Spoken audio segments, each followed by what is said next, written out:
Hello, and welcome to the Knit and Grace podcast. This is episode 21.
Hello, and welcome back if you're a returning viewer.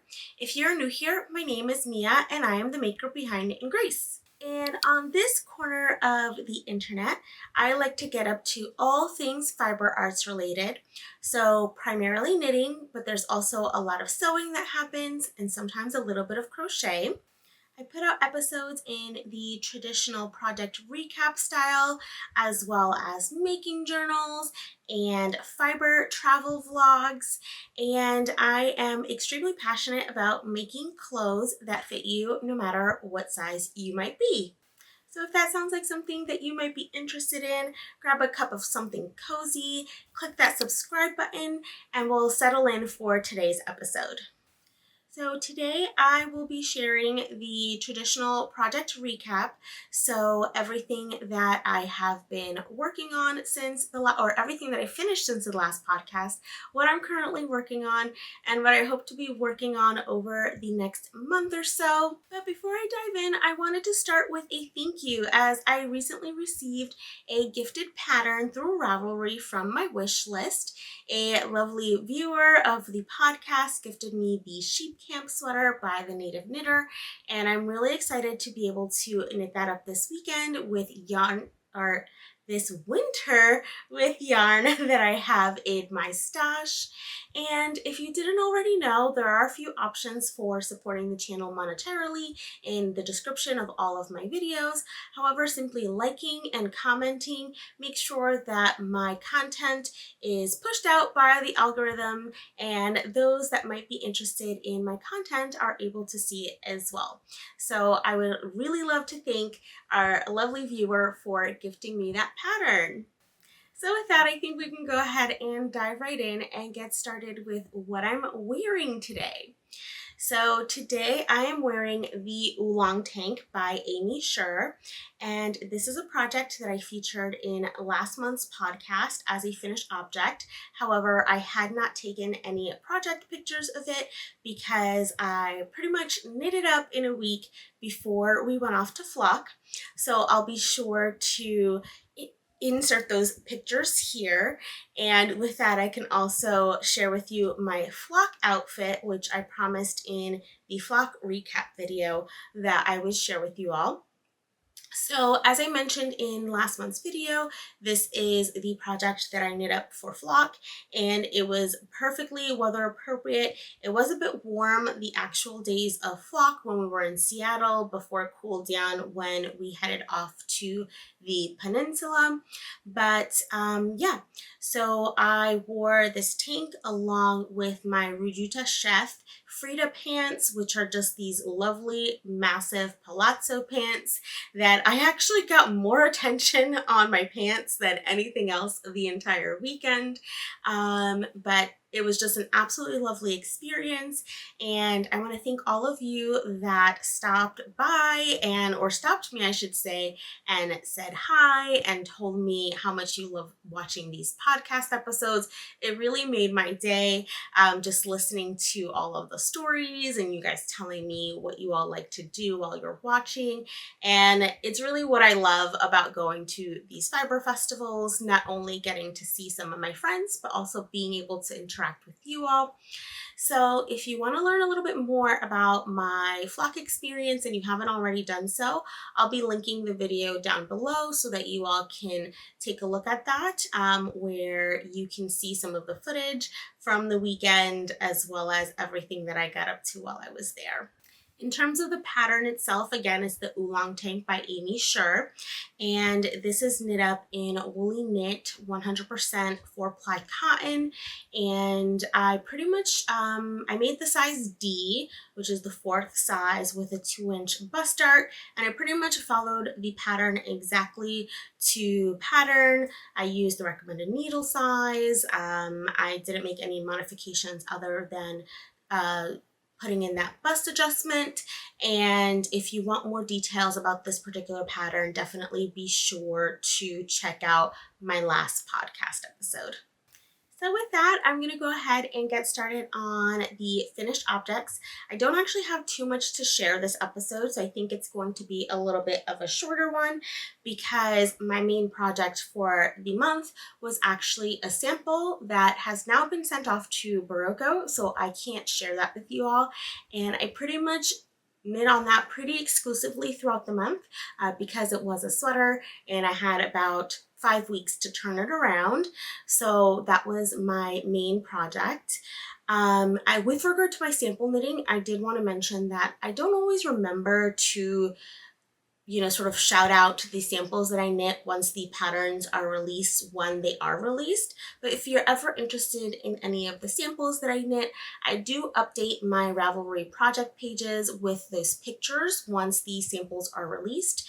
And similar to how I tag all of my projects that are test knits as test, I do tag my samples as sample. So you can take a look at the various samples that I have knit up throughout the year, or throughout the years, I should say. But with that, I'm going to go ahead and show you my first of 2 finished objects, which happens to be a pair of socks. And yeah, I'll go ahead and hold these up for you all. These are a pair of vanilla socks that I knit.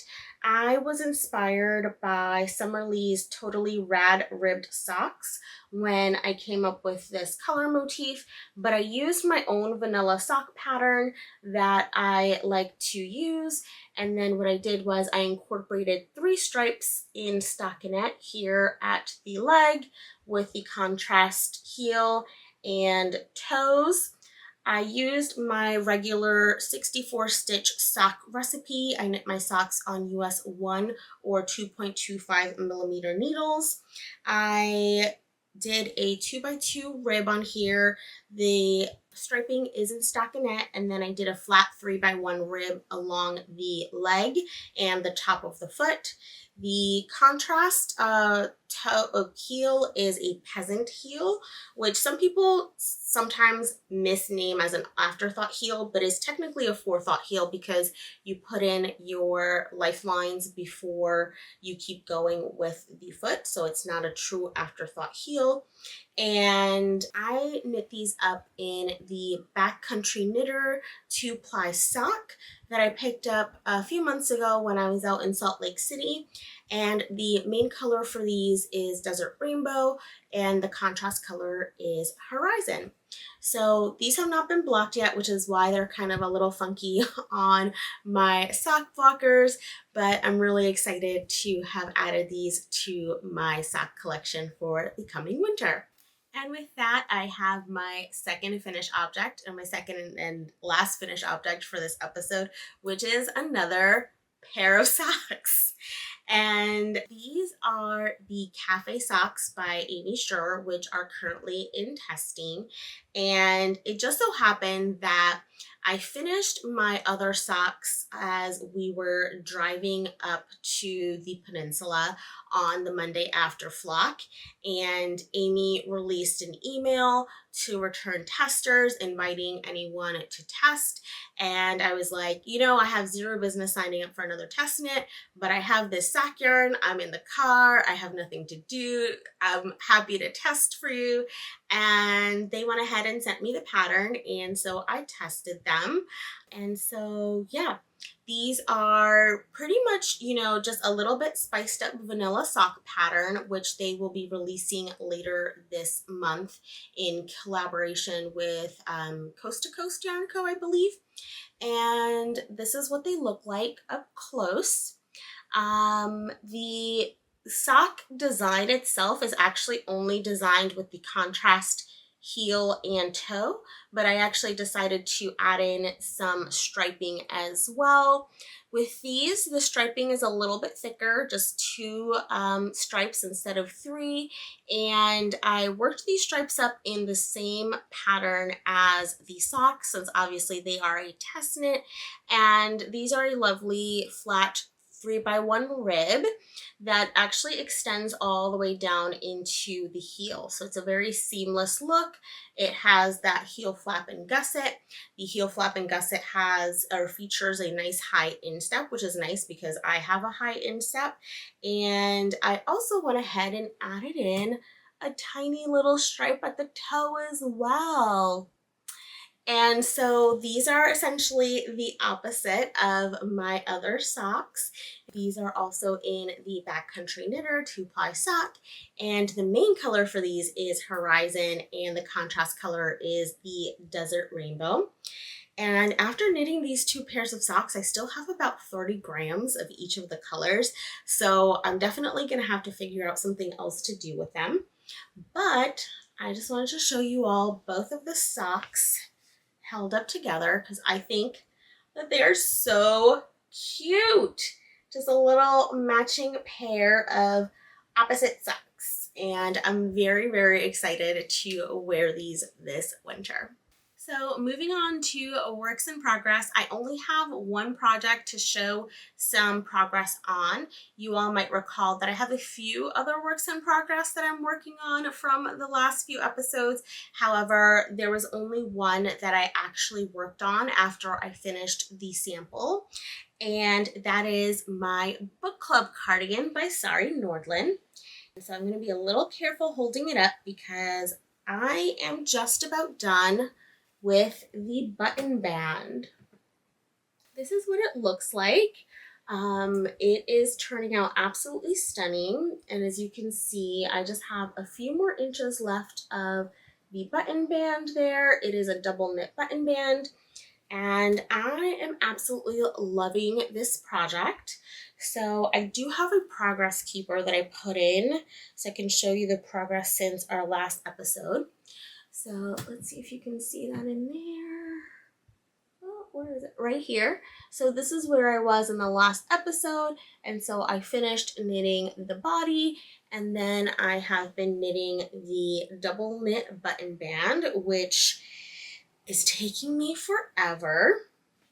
I actually had to take 2 days off from knitting because it was starting to hurt my wrist.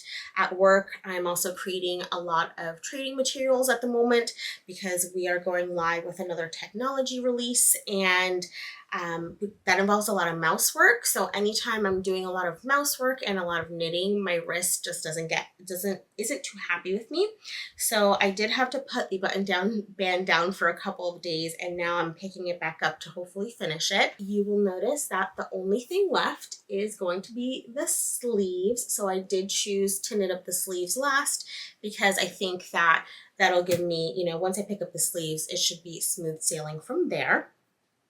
In terms of the specifics for this pattern, just very briefly, and I'll go into more detail once I actually do finish it, but I am knitting the 5th size, which corresponds to a finished bust of 53.25 inches, and I am knitting it on the recommended US 6 or 4mm needles. I'm absolutely loving it so far. I am using Wool Dreamers Moda in the color 246. There are no names for their colors, but it's just this beautiful terracotta brown that I'm really excited about. And I think that's all I have to share with you all. I haven't had any modifications so far to the pattern. I've just been knitting it exactly as written, and I will let you all know because I will probably have to shorten the sleeves as I usually do with most patterns since I am quite petite. But that is pretty much my one, not pretty much, but that is my one and only whip for this month.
I hope that you enjoyed that little nature vlog that I just put in for you all of our time out in the Pacific Northwest. I will not be sharing any acquisitions in this episode, so if you are interested to see what I picked up at Flock, definitely check out the Flock recap video, which again, I'll link in the description and also put in the eye in the sky up above for you all so that you can check out the acquisitions. As with all my videos, there are chapters, so you can definitely skip to that section. However, I do start off the video with a nice little vlog of our time at Flock if you want to sit through that as well. And so with that, I will move on to my September making plans. And yeah, not too many plans. I have submitted my last sample knit for the year. I have submitted my tester notes for my last tests for the year. I will not be signing up for any more sample knits or any more test knits for the year because I am starting school in 2 short days from when you all are seeing this, a few days from when I'm actually recording. And school activities have already started. I've had to buy my textbooks and I've had to, review my syllabi and all of that. So I'm really going to take it very easy on myself now in September. We also have a few activities at work that really, I don't know that I'm going to get a lot of knitting in this month. So really my one and only goal for the month is to finish my book club cardigan. And if I do get around to finishing that, I would like to pick up my cardi jumper back up, which I have featured in a previous episode, a couple of previous episodes, and I have not knit on at all in the month of August. So I hope that I have time to finish the book club cardigan, and then I can pick that one back up time allowing. I'll probably have a few other smaller things on the needles as well, because I imagine that I'll need some stockinette projects to be able to sit through lectures and things like that, but I'm not really holding myself to any planning or any major makes for at least the foreseeable future. And so the numbers. As I'm filming this, I have not crunched the numbers yet, so I'm going to have to put in a little bit of a voiceover along with my little sort of written out graphic that I post for you all. And I will go ahead and put that here now.